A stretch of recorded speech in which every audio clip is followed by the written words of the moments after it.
know you gotta pack up your tent and ride. Pack up your tent and ride. Good grub cooking on a fire tonight. Pack up your tent and ride. Hi, I'm Fraser Douglas, and I was an avid tent camper for over 55 years.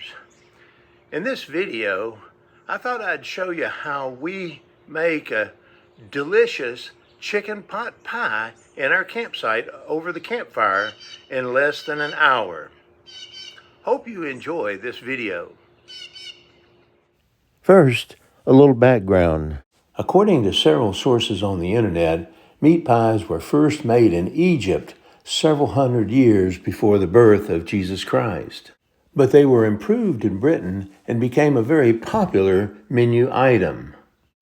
Some well-known examples include mincemeat pie, shepherd's pie, and the famous Cornish pasty with beef, onions, potatoes, and rutabagas.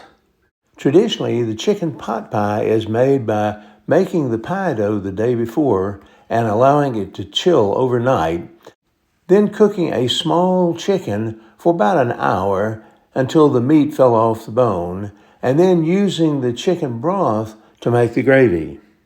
Today, the main ingredients still are the chicken, the pie crust, and the gravy, but we're going to take some shortcuts so that we can put this pie together in less than an hour.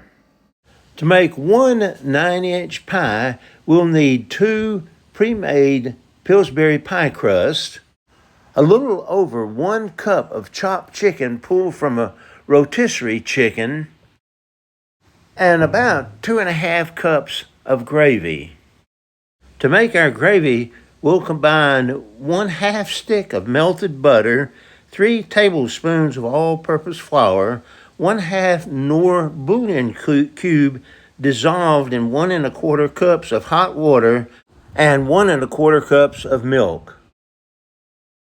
Some cooks use cream or condensed milk instead of regular milk, but I think whole milk tastes just fine.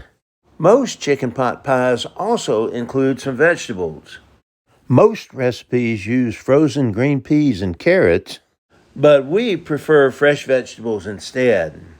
So for this 9-inch pie, we'll use 1/2 medium sweet onion, 2 medium-sized carrots, 1/2 bell pepper, a cup of chopped green beans, 2 medium-sized garlic cloves, 1/2 ear of corn, and 1 1/2 stalks of celery. Next time I'll probably omit the green beans. In the past I used turnips and purple-hulled peas, but I felt like they didn't add much to the flavor of the pie.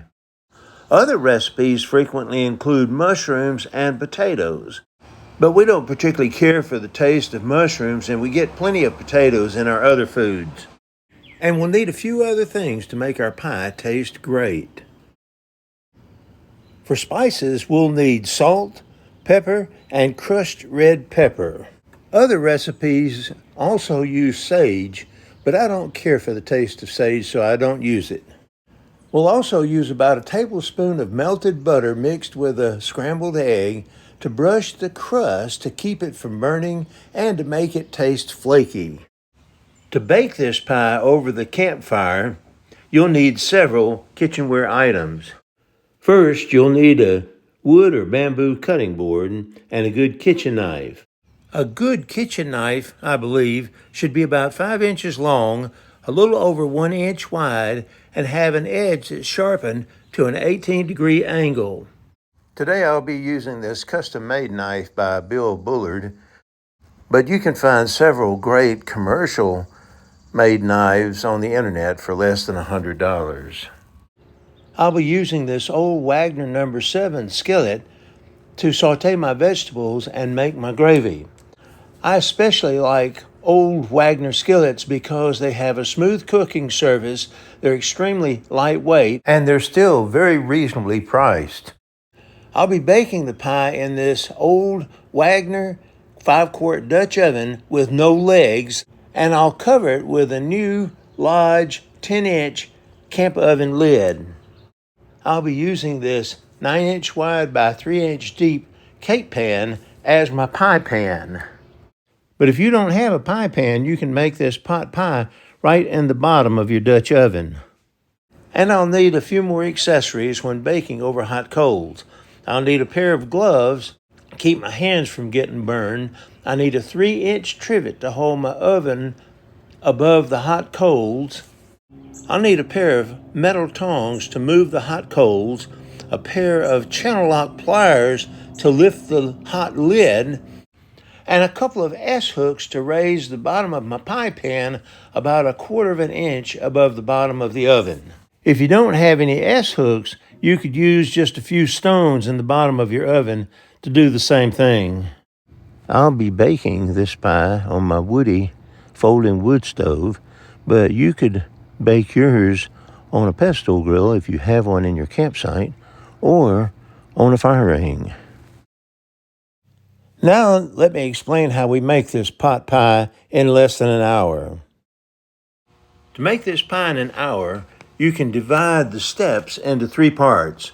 The first part is to get your fire going and prepare your ingredients. After you get your fire started, you'll want to put your skillet in the oven over the fire to preheat, then pull the chicken off of the bone and chop it or shred it,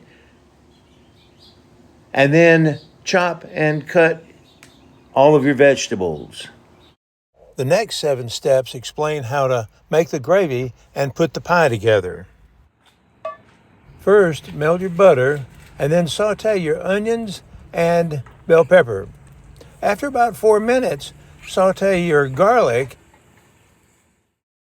except I forgot to get the garlic in, and then add your flour and start stirring to make a roux. My fire was a little too hot and dried up my roux a little faster than I would have liked. After you've made your roux, add your bouillon and hot water and milk to make a gravy.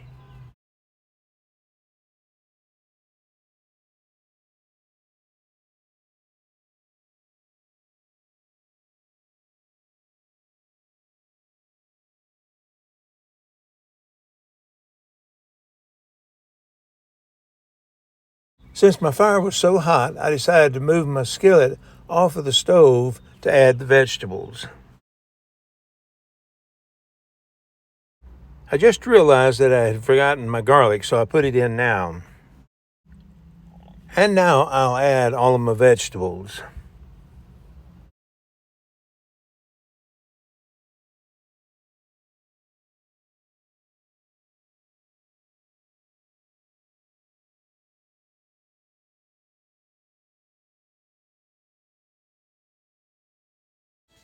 Whoops, almost forgot to put the chicken in.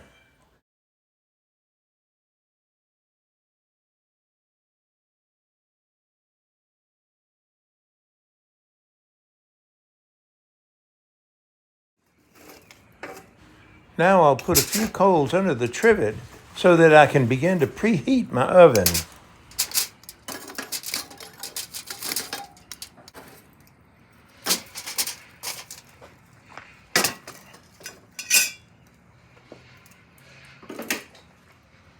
Next, I'll unroll 1 crust and gently place it in the bottom of my baking pan.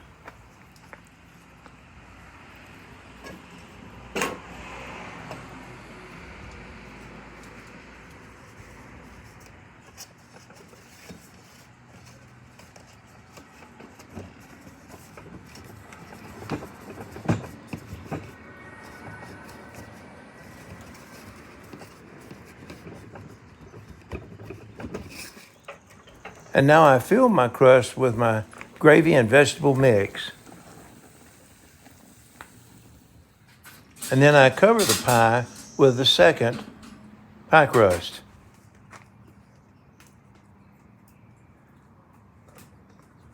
You might be tempted to trim off the excess crust, but don't do it because that pie crust tastes really good. Just roll the edges under until they match the dimensions of the pan.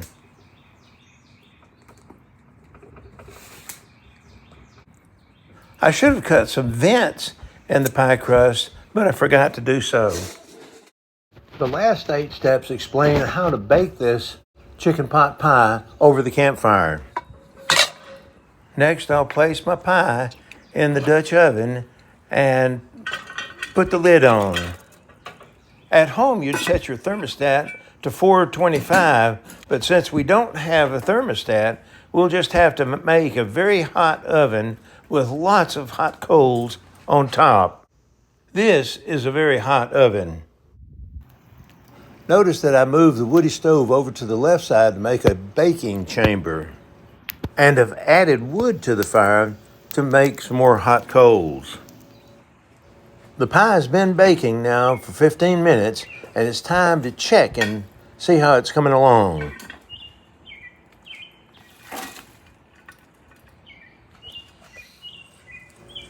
Everything looks good, so we'll brush the crust with a melted butter and egg wash to help keep it from burning. Now I'm going to move it off of the trivet for a couple of minutes so that I can put some new hot coals under the pot.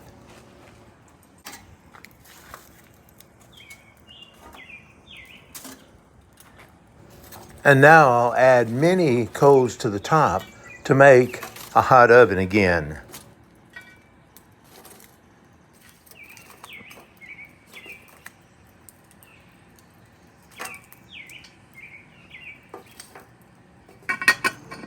After 10 more minutes, we'll check the pie again. Oh, that looks good.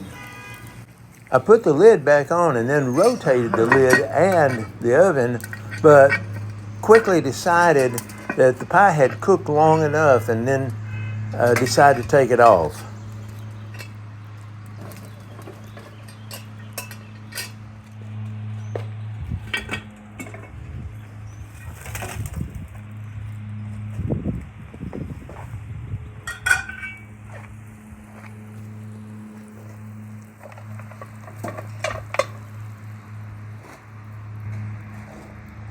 Okay. Let's see. And now for the results. Well, let's see how this tastes.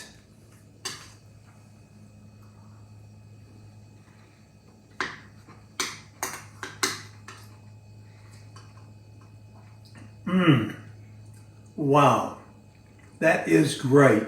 But let me tell you, this tastes much better than any frozen chicken pot pie I have ever bought in a grocery store. This is really good. If the chicken pot pie gets a little dry, add a little milk to revive that gravy. I must say that I was a little disappointed with my green beans. They weren't cooked quite as tender as I would have liked and didn't taste as good as I had hoped. So next time I'll probably just use a little more bell pepper and celery instead. Hope you enjoyed this video. For more information about campfire cooking and other family tent camping topics, please visit my website, moderntentcamping.com. And while you're there, visit my Amazon store page where you can find links to some great camping gear. Take more trips, travel further, visit more attractions, and spend less money. Go tent camping.